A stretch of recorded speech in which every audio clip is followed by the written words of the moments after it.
हमारी दुनिया पुस्तक से क्लास 8 अध्याय 1 संसाधन। तो इसमें इस अध्याय को हमने पूरा किया था और इसमें पिछली वीडियो में हमने ऑब्जेक्टिव वैकल्पिक प्रश्न को हल किया था। अब दीर्घ उत्तरीय जिसमें कि आपको अधिकतम 50 शब्दों में उत्तर देना है, उसको हम लोग देखेंगे, उन प्रश्नों को देखेंगे। तो देखते हैं। मेरे channel study of government school by Archana Kumari को जरूर सब्सक्राइब करें, लाइक करें और अपना व्यू दें। तो अब हम पाठ की ओर बढ़ते हैं और प्रश्नों को हल करते हैं। संसाधन की परिभाषा दे। संसाधन की परिभाषा दे। तो संसाधन क्या है? हमारा बहुत बड़ा धरोहर है। मानव अपने जीवन में कई प्रकार की वस्तुओं का उपयोग करता है। उपयोग कर अपनी हम निजी आवश्यकताओं की पूर्ति करता है और समय अनुसार इन आवश्यकताओं में पूर्ति होती है। आवश्यकताओं में परिवर्तन होते हैं और आवश्यकताओं में परिवर्तन होने के कारण इनका उपयोग में भी परिवर्तन होता है। तो संसाधन क्या है? तो मानवीय आवश्यकताओं को जो पूरा करने वाले सभी जीव जंतु, वस्तुएं, पदार्थ, ये सभी जो है संसाधन हैं। जैसे उदाहरण के लिए आपको हम बता रहे हैं, भूमि, जल, वायु, मिट्टी, विद्यालय, विभिन्न प्रकार के भवन, खनिज पदार्थ, खेत, तालाब आदि जो हैं, ये सभी संसाधन ही हैं। ये सभी वस्तुएं को हम संसाधन में ही शामिल करेंगे। अब है संसाधन के वर्गीकरण के आधार पर कौन कौन से संसाधन हैं। वर्गीकरण के आधार पर कौन कौन से संसाधन हैं। तो विकास के एवं उपयोग के आधार पर, उत्पत्ति के आधार पर, उपलब्धता के आधार पर और वितरण के आधार पर, स्वामित्व के आधार पर। तो संसाधन को जो है उसका क्या है? यहाँ प्रश्न आपका वर्गीकरण के आधारों को, प्रमुख आधारों की चर्चा करना है आपको। तो संसाधन है, तो पहले इन संसाधनों को हम 3 वर्ग में विभक्त करते हैं। तो प्राकृतिक संसाधन, दूसरा मानव संसाधन, तीसरा मानवकृत संसाधन। प्राकृतिक संसाधन है भूमि, मिट्टी, जल। मानव संसाधन में है मानव स्वयं। मानवकृत संसाधन है मकान, कार्यालय, हवाई अड्डा।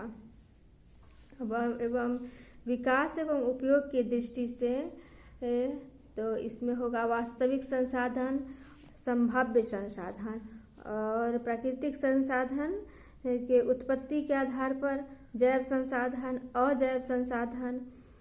और मानव संसाधन उपलब्धता के आधार पर नवीकरणीय संसाधन, अनवीकरणीय संसाधन। अच्छा, और मानव कृत संसाधन तो वितरण के आधार पर सर्वत्र उपलब्ध संसाधन और स्थानिक संसाधन। तो राष्ट्रीय इसमें हो जाएगा राष्ट्रीय संसाधन, स्वामित्व के आधार पर अंतर्राष्ट्रीय संसाधन। प्रश्न है, इस प्रश्न का ये उत्तर था। अब है प्राकृतिक संसाधनों का संरक्षण क्यों जरूरी है। प्राकृतिक संसाधनों का संरक्षण क्यों जरूरी है? तो प्राकृतिक संसाधनों का तो बहुत जरूरी है। प्राकृतिक संसाधन के बिना मानव जीवन की कल्पना नहीं की जा सकती है। मानव अपने तकनीक एवं कौशल से क्या है? प्राकृतिक संसाधन को अपनी मूल आवश्यकताओं को या विभिन्न आवश्यकताओं को पूरा करता है। इसलिए इन संसाधनों का संरक्षण करना बहुत जरूरी है। अगर संरक्षण ना किया जाए, इनका अधिक दोहन एवं तकनीकी उपयोग किया जाए तो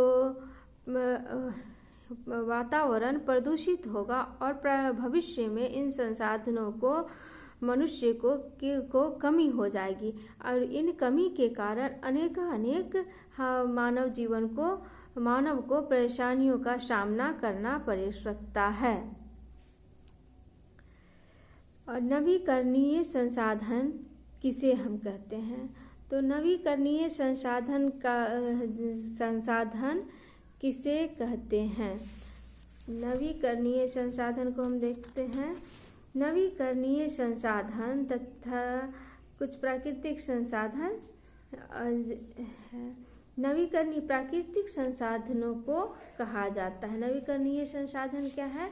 प्राकृतिक संसाधनों को कहा जाता है। इनकी पूर्ति, जैसे कि इनकी जिन संसाधनों की पूर्ति प्राकृतिक रूप से होती रहती है, ये कभी खत्म या समाप्त नहीं होती है, उसे हम क्या कहते हैं? नवीकरणीय संसाधन कहते हैं। इसका उदाहरण है सूर्य की किरणें एवं पवन। ये सब वही जो है नवीकरणीय संसाधन हैं। जल एवं वन जैसे नवीकरणीय संसाधन हैं जिनके भंडारण या पुनः पूर्ति में मानवीय हस्तक्षेप के कारण जो है रुकावटें आ रही है।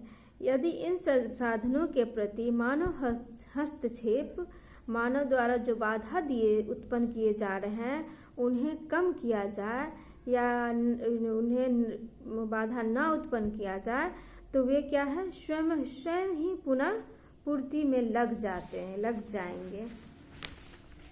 अब है प्राकृतिक संसाधनों के वितरण में असमानता के प्रमुख कारण।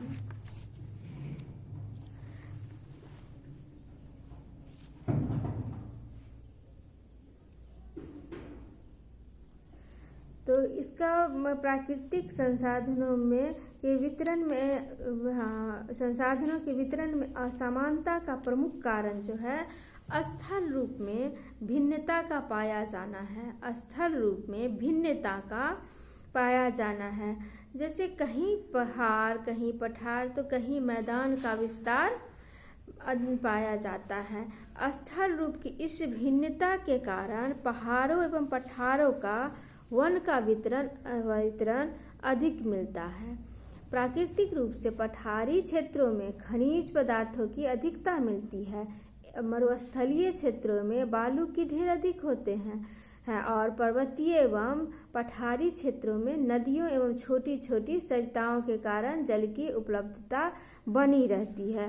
तो इसमें अंतर का मुख्य कारण क्या है? प्रमुख कारण वितरण, संसाधन के वितरण का प्रमुख कारण है स्थल में भिन्नता का होना। स्थल में भिन्नता का होना।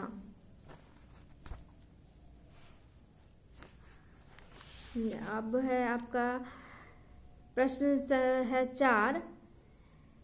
तो इसको निम्नलिखित प्रश्नों के उत्तर 200 शब्दों में देना है। तो इसको थोड़ा अब डिटेल्स में देना होगा, तो इस वीडियो में संभव नहीं हो पा रहा है, तो हम नेक्स्ट वीडियो में देखते हैं इसको। ठीक है, तब तक आप इन वीडियो को वॉच करें, देखें, अपना व्यू दें।